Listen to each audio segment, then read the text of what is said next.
Да, что-то такое. Alexa?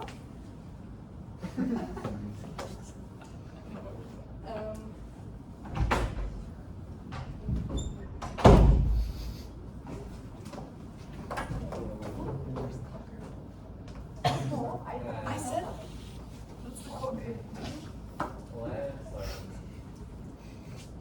Okay. Good afternoon, everybody. The topic we chose is how the Gen Z and millennials experience work differently. This is our agenda for today. Throughout the presentation, we have some activities to make it more engaging. And we will start with the first one, that is icebreaker. Right, before we start, let's start with a quick kickoff. I want each one of you to pick one card from the table and share why would you pick it and why would you work for it. At the moment, money and stability. Yeah. Because I work part-time, so I need to pay for stuff, of course. So right now, money and stability. In the future, probably career growth.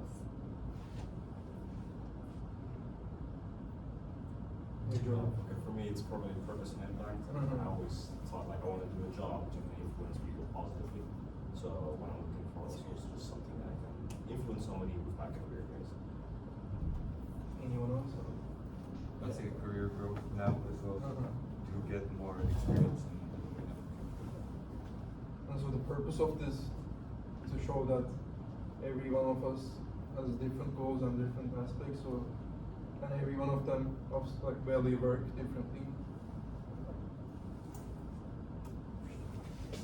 Okay, I'm going to give a short explanation about what employee experience is. It's categorized in three categories. First of all, the workspace.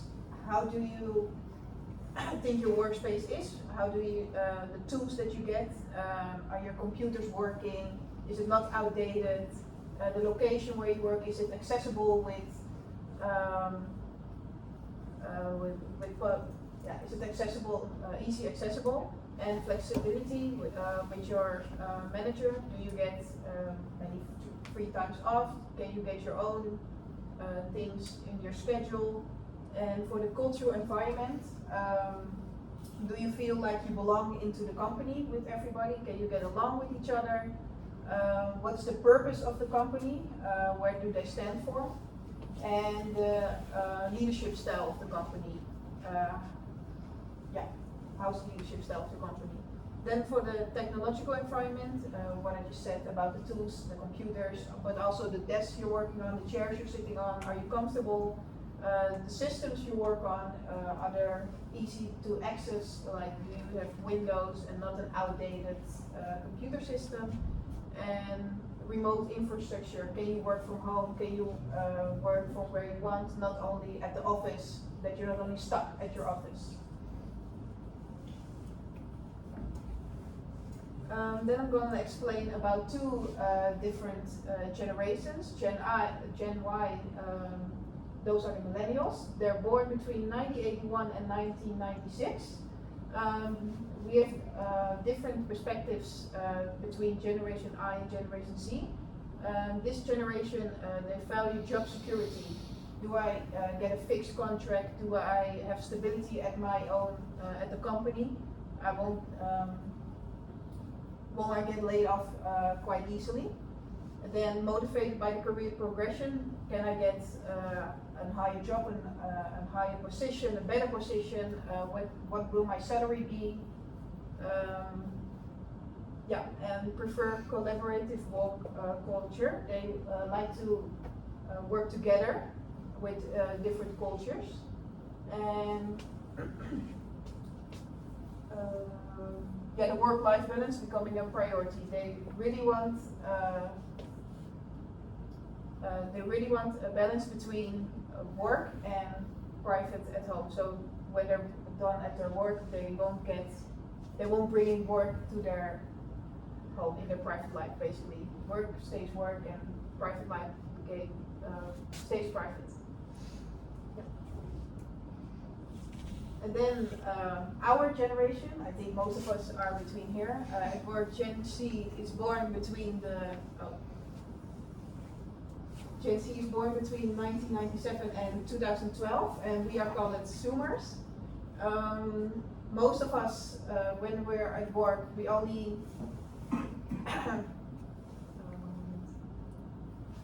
at the purpose of our job, we think, is this job helping people? If not, then we're out. Then we're looking for another job. We're not staying. Then for the digital first tools, we want good technology. We want, most of the time, we want MacBooks or good computer tools to use. We don't want slow computers. We don't want slow computers. And what is really important in our generation is the mental health support and flexible hours. We need breaks all the time.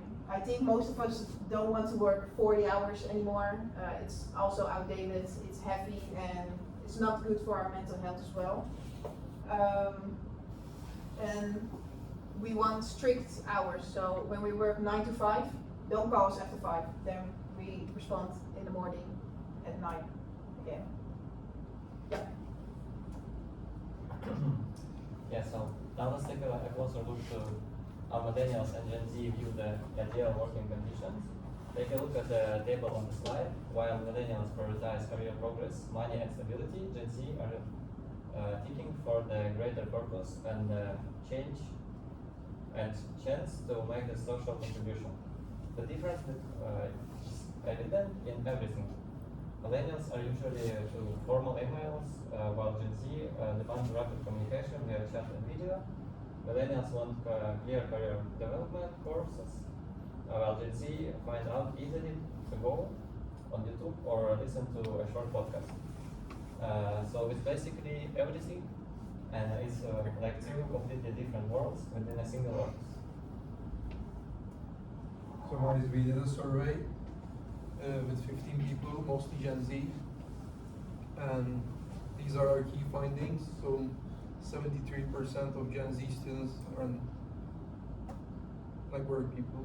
Working people say purpose and social impact is their number one key motivator. On the other hand, millennials say that career growth and promotion is their number one work motivator.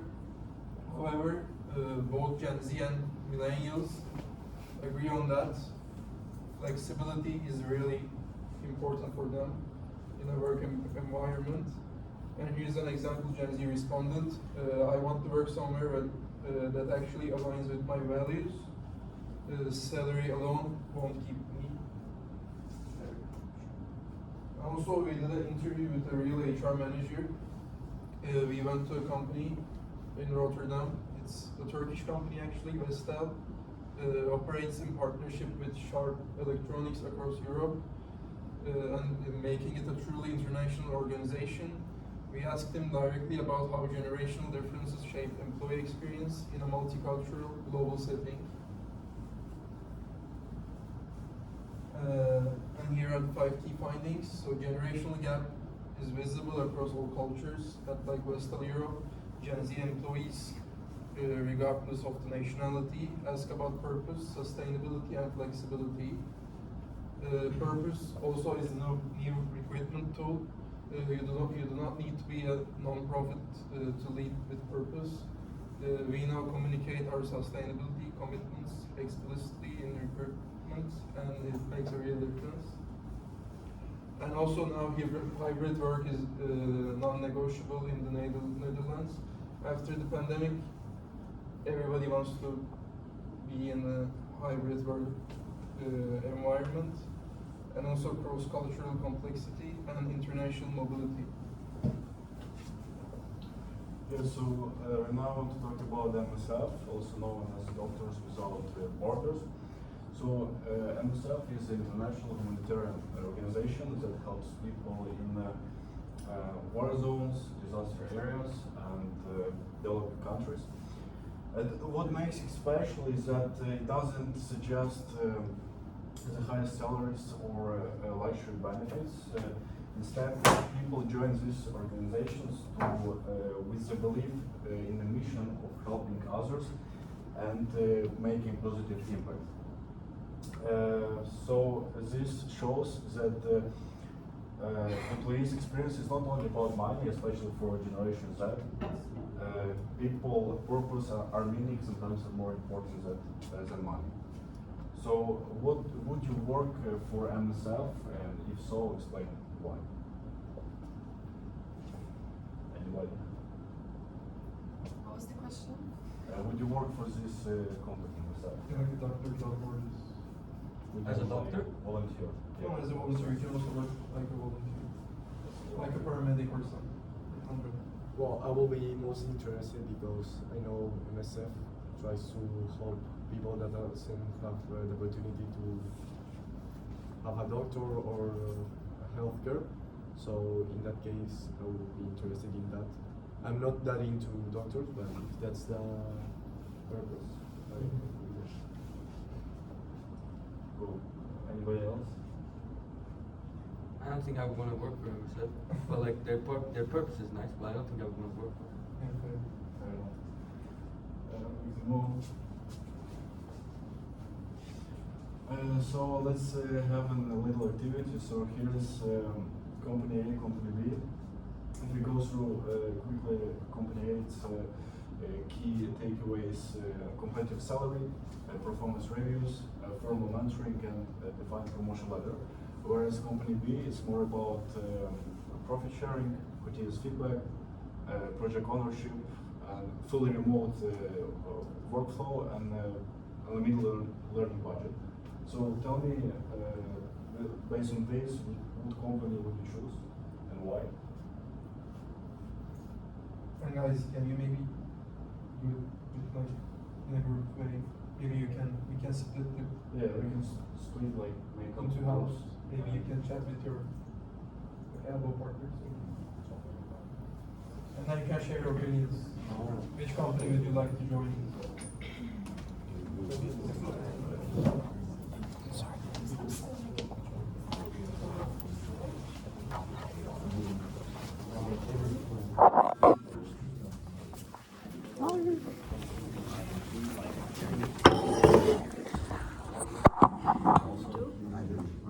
Yeah, no, it's good. Additionally, also, Yeah, Better. yeah. But then fully remote is like, I'm like, okay. Yeah, it's very good. You could work on it. How long do we give? That's true. That's true. And you could move somewhere that's not as expensive. That's true too. But the growth one, something learning is. I think I would rather like do have a mentor who helps out if I have questions. No, but I wouldn't mind working with something. I think so. I think company A as well. Okay. Company B. Company B. Yes. Consider results. Do you have any thoughts? What's your preference? Company A or do a voting? Yeah, also. Yeah, just raise hands who's for the company A. 1, 2, 3. 5. Oh, 4, 5 people. Yes. Company B. Company B. Okay, so like company A goes more for millennials because it's more about career and stable growth, while company B is more about Gen Z because of flexibility and purpose. And guys, can you tell why you picked company A or B? Maybe one person for each. Because of like stable growth, or we talk about company A or company B, it's more about flexibility and purpose. Why would you choose one? I can say for myself, of course. It's mostly because of growth. It seems like you get an actual formal like mentoring, like actual professionals helping you. And also the culture, because it's professional and results driven, which I think could help with career growth for me, rather than like purpose driven. But that's for me, of course. I think the same. the same idea. I think it's they give you more tools for growing, learning, knowing all the stuff. For me, it was hard to decide because I think the other company also gives you a lot of tools for being more autonomous. But sometimes, if it's in that way, I think the autonomous can be a bit unstructured. So this can lead you to make some ambiguous learning. So I think company is more structured and give you more like Yeah, that's a good answer. Anyone from B? Yes. I would choose company B rather than company because of the flexibility. It's fully remote, so I would choose that. And here's also another activity, and let's have a look. For example, if a new 24 years old Gen Z employee has just finished their first week, and on Friday, for example, he came to your office and say, "I don't think this company is right for me." What would you do on the position of the boss? So let's also split for some groups and take like 2 minutes to discuss it. What do you do as HR manager, and what would you say first to him? And we can also make polls about most realistic and effective way to do it. Yes, you can start discussing. You can use the Do same. you have any options or no? It's like Oh, we you have to came up say. with the idea how you approach to the employee who wants to quit. What do you guys think? If somebody You says give like no, 3 minutes. I'm not gonna try. But after the first week, that's a they don't feel welcome, maybe. Like you just say after like 2-3 months, they know so how it works for them. That's valid, but I think after the first week, it's really bad. So honestly, I would just advise them first. Okay. We started at like Also explain, yeah, what's the reason. For the company itself, actually, it's very good to get information on why. Something's going on. Right, so we get that first. And then just simply support them in their exit. how many slides more? You cannot say, don't leave. I mean, like the thing is, like, we need to find another job, right? So I'm worried about, like, if you leave right now, you're gonna lose. If you're gonna talk about 30 minutes max, You probably give you like a grace period of 2 weeks or if you want, maybe I it's agree. not that. Maybe it's super bad for them that they don't even want to stay, but yeah, I that's would when. give them that. So we have this Or activity. maybe it's honestly what's like expected. Like what does this company stand for? Then you have That might be it as well. Yeah, so I think So then, let's write it down. I think like gathering feedback first would be a good starting point. Yes, are you ready, guys? it says 6 minutes. You need to present for 1 hour. 40 to 50 minutes. We have a few slides left. Just make sure to talk a lot. Yeah. Yeah. Maybe anyone has thoughts. But let us discuss a little bit more. Yeah, More yeah. time? Yeah, more time. So gathering feedback would be asking. Trying to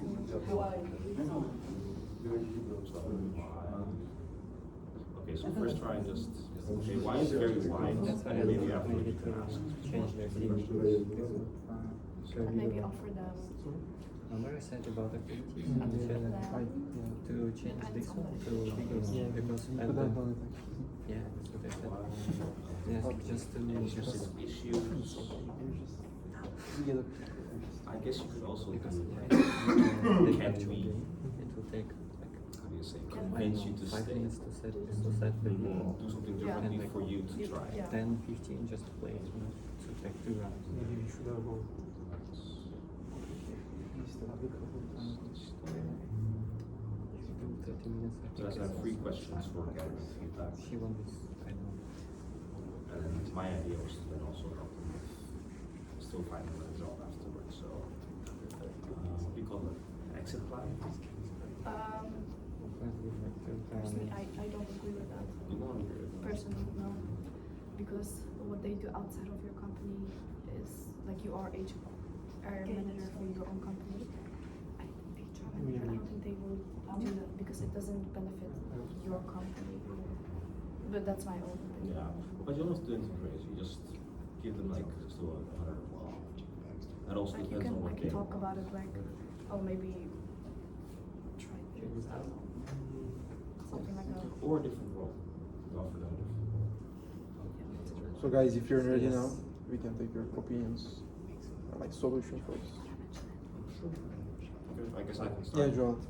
Okay, so if in the first week already you're like, I don't think this company is for me, we assume that probably something must be going wrong. So we want to first gather feedback. So we were like, with 3 questions of first asking why exactly, if there's anything specifically, and if there's any improvements that you could do which would make them stay. So maybe if something is like severely going wrong with their colleagues, or maybe their training is just not to par, or maybe they just don't feel welcome, we can try and improve that and make sure, and then maybe see how that goes maybe another 2 or 3 weeks. If it's still not right, then sadly they might not be a good fit for the company. I was also thinking of offering like an exit strategy, but we also cut down to it that maybe it might be better to just offer a different role in the company. So maybe the job they're doing currently, it might just not be what they feel really fits with them. And if they can do something else in the company, they might think that actually, hey, I actually do like this environment.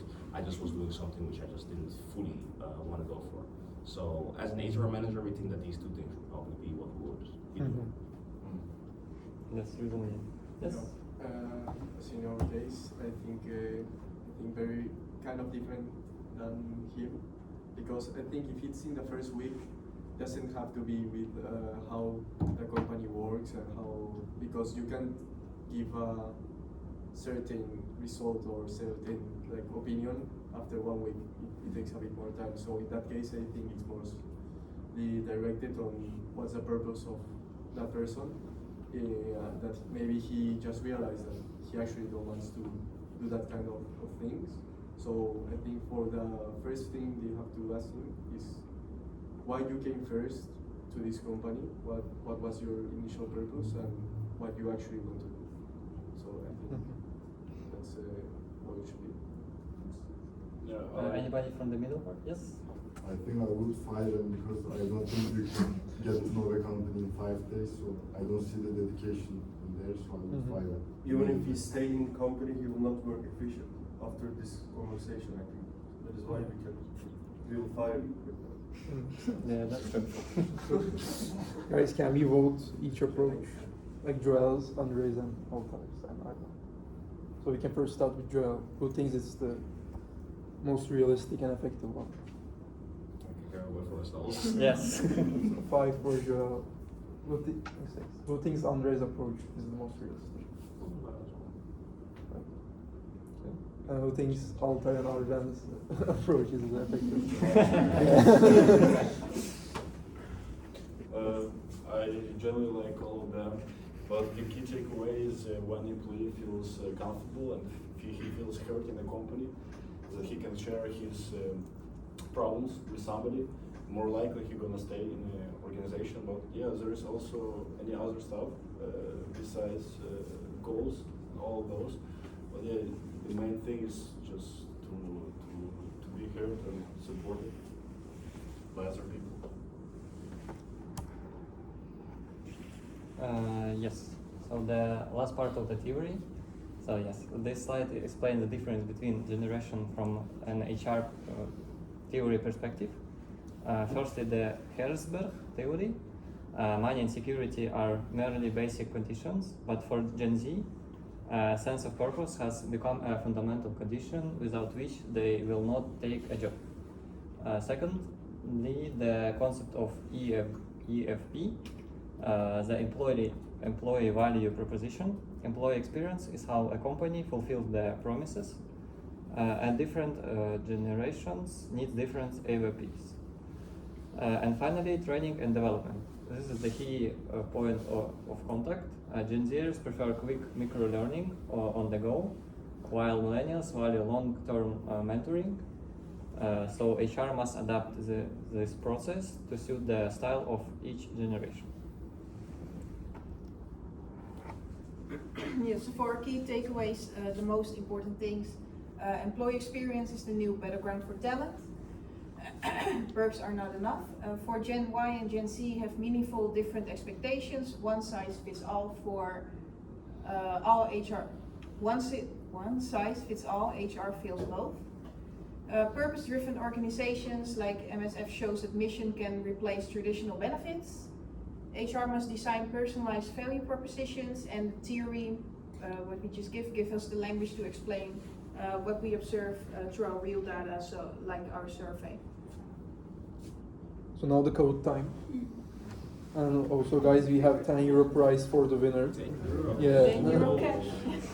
Maybe €5 for the runner-up. We'll see.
So guys, are we all in? Yeah, no, oh, wait.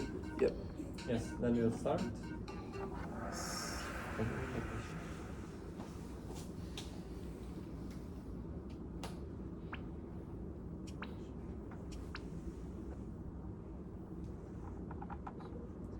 Yeah, guys, which one of the following best describes the employee experience?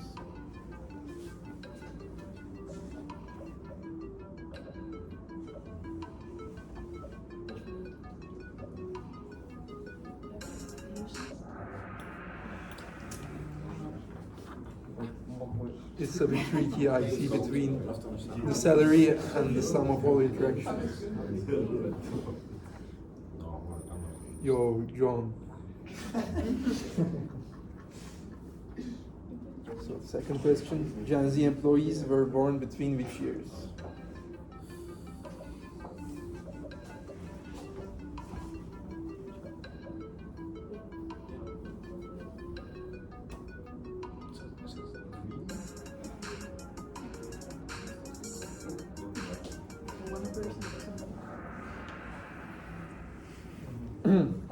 It's all correct.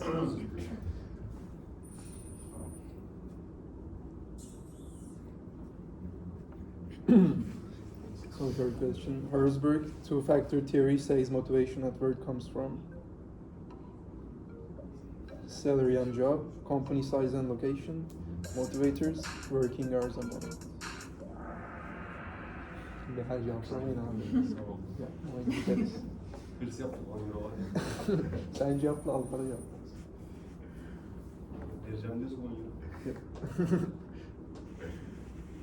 So, according to our survey, what is the number one work motivator for Gen Z?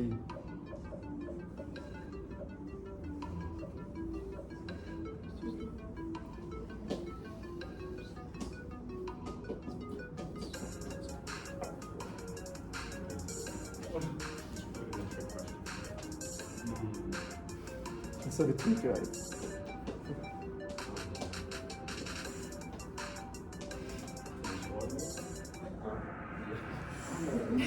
But almost everyone did correct.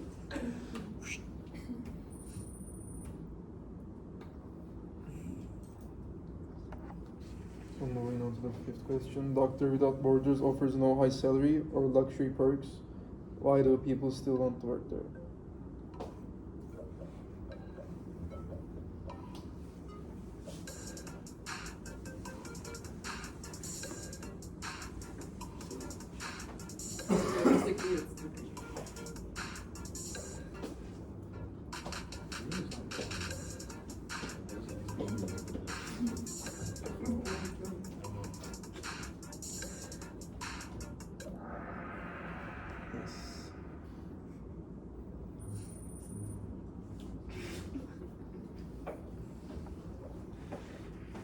So what did Dennis from Style Europe say has become a baseline expectation for young talent in the Dutch labor market?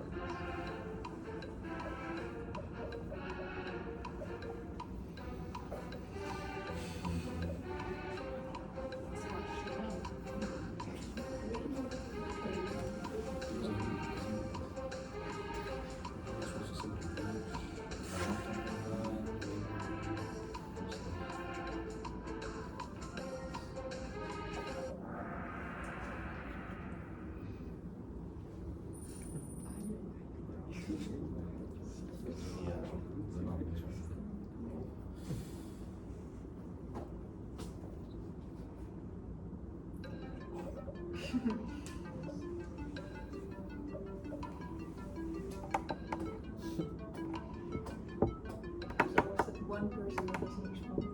He's thinking on it.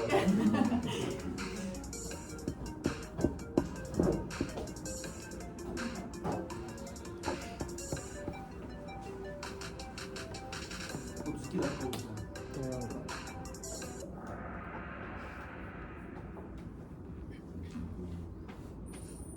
So let's get to the last question. Millennials prefer continuous real-time feedback over informal annual performance reviews. No, not the last. Sorry, 8 questions. We still have one more.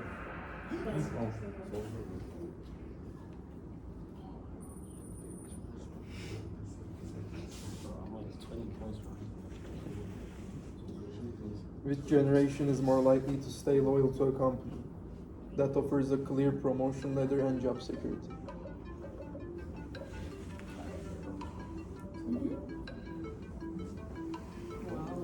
You're trying to confuse us.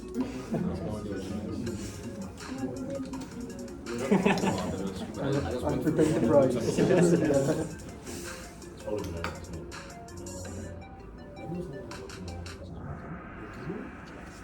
Now let's see who wins. So,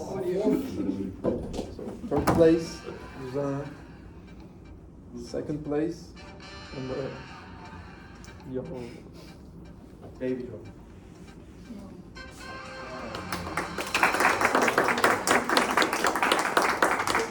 Joey, can you come up to the stage to take your prize? So here's your prize. Take a photo. It's legit.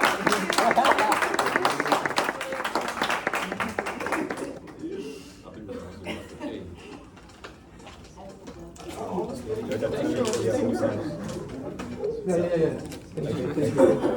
Thank you for listening us very carefully, John.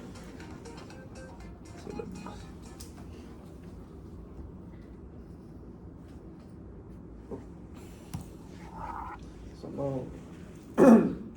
let's continue with Q&A and discussion. Okay, never mind. So which generation do you identify with more? And does your workplace match your expectations? I would say definitely Gen Z, but there are still some things that I just wouldn't be able to sacrifice from what millennials value. Like some sort of safety and structure, I think, is essential in any type of work environment. Any ideas for the first question or the third? Okay, then. So what one thing would your employer need to change to improve your employee experience?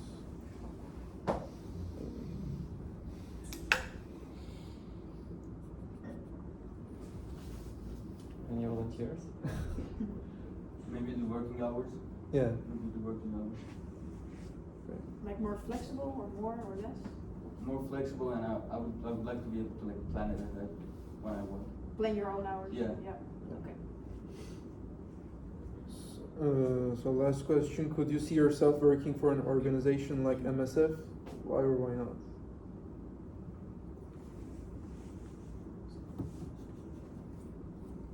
Yeah, Joel. Okay, look, I honestly do. I just don't think I have the qualifications for it. Mhm. But if I would find myself like having the opportunity to do something within MSF, I would actually love to. I think. Yeah. Because it would fulfill my goal of doing something and helping out people. Anyone else?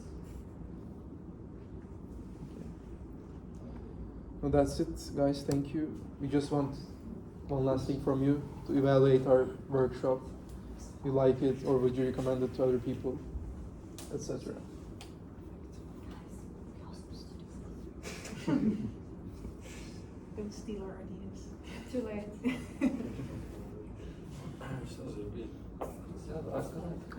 So yes, thank you for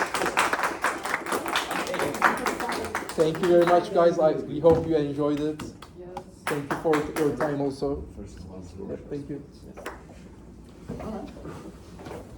Yes.